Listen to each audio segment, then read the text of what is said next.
9મી પંચવર્ષીય યોજનામાં ખાનગી મૂડીરોકાણ ઇન્ફ્રાસ્ટ્રક્ચર ક્ષેત્રે માત્ર 10 લાખ હતું, 10 લાખ કરોડ. 10મી 11મી પંચવર્ષીય યોજનામાં એ 20 લાખ કરોડ સુધી પહોંચ્યું. અને મિત્રો, અંદાજ એવો છે કે હમણાં જે 12મી પંચવર્ષીય યોજના ચાલે છે એમાં ઇન્ફ્રાસ્ટ્રક્ચર ક્ષેત્રે ખાનગી મૂડીરોકાણ 50 લાખ કરોડ કરતા વધારે હશે.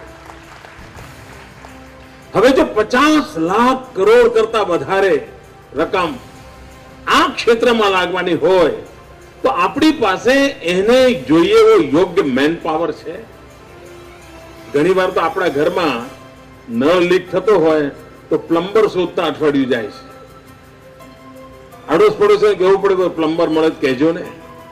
કારણ skill man power, human resource development, એના માટે ગયા 50 વર્ષમાં જે ધ્યાન આપવું જોઈએ એમાં આપણી ગતિ ખૂબ ધીમી રહી, ઠાગા ઠર્યા રહ્યા. એટલું જ નહીં, દીર્ઘ દ્રષ્ટિનો અભાવ રહ્યો. જ્યાદા બીકોમ થઈ જાઓ, બીએ થઈ જાઓ, બહુ તો એલએલબી કરો. આ દિશામાં આપણું બધું ચાલ્યું.